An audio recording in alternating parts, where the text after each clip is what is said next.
Video will walk through a general task report in Project Insight. To generate a task report, you'll go up to the Reports menu. If you don't have any saved reports, then you won't see any flyouts down here. But if you go to Reports Home, you'll see the top most common reports at the top here, one of them being the task report. That will take you to the page where there are some canned or saved reports already generated in Project Insight for you. And I'll go ahead and create a new task report for me from here. Just like every other report in Project Insight, this is where you choose the filters and settings and keywords and such for the report that you wish to be running for this particular project.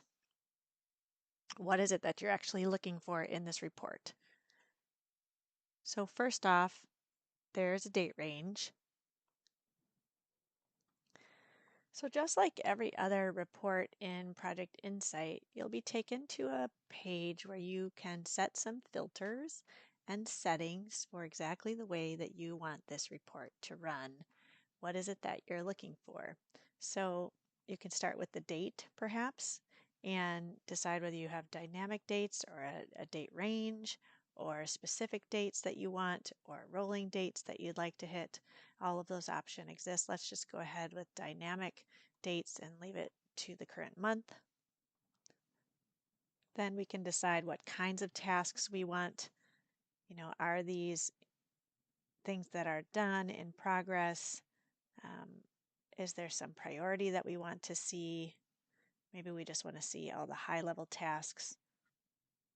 You can also choose things like which resource type is on it, what are the time codes, and the like.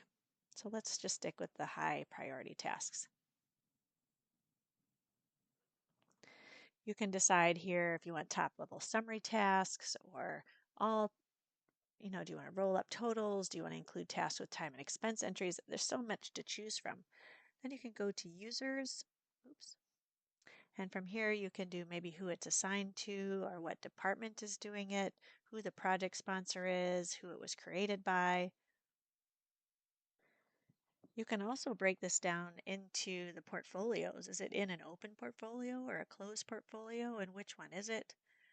For programs, the same open and closed programs, and which one are we working with? Maybe it's construction or manufacturing program. And then projects, you can even drill down to all active projects or inactive, or who's the project manager, what is the type of project, or what phase is it in. Anyway, we're getting super granular here. Of course, we can get even more granular. Which companies are we talking about? Which rate card? Can we do some charting? Do we want to have this be a custom chart or a predefined one? How many charts are we looking at?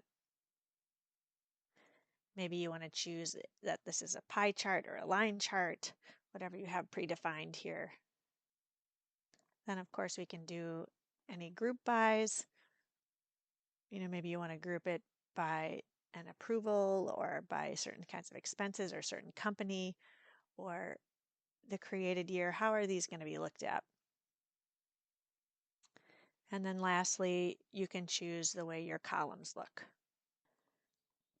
So you can see what's already been selected. Like when I see the report, I'm going to want to know all of these details. What portfolio is this in? What is the project it's in? Some of these other details, starts and end dates. You could add other things like I said before, like what company is that a part of? And then just going back to the group by real quick, you can group these, say, even by the project that they're on. That's probably a good group by so that you can see that way. Then I'm going to go ahead and just run this report and see what I come up with based on the parameters that I have. And here's what I've got. So here in our engineering program, we've got a project called Emberline, and we're creating some initial concepts. I probably need to drill down into that to see which high priority item is the one that I wanted reported on. So it is the Emberline here. You can drill down into that particular project. then take a look and see exactly what might be going on in that high priority project. So here I can see that it's in the engineering program. This project called Emberline is the one that has the only high priority task according to the filters that I selected before. And you can drill right into it, see what's going on with Emberline.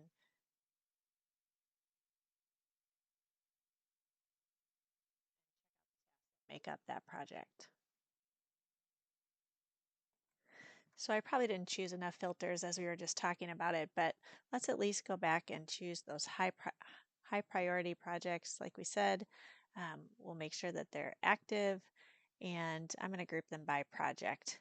And then I might choose to go back to the dates, and let's just go all dates for that.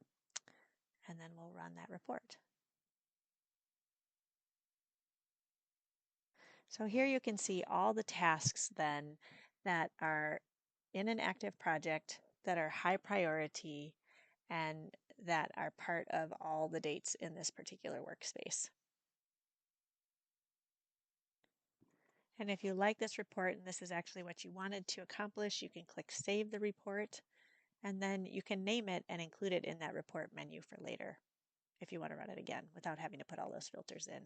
You can also share it with someone. You can add a description about it, or you can schedule it for a certain time, especially if you need it to get to the C-suite on a regular basis. So for more information about task reports and task filters, please just check out our additional YouTube videos on the Project Insight YouTube channel about those filters in the task reports.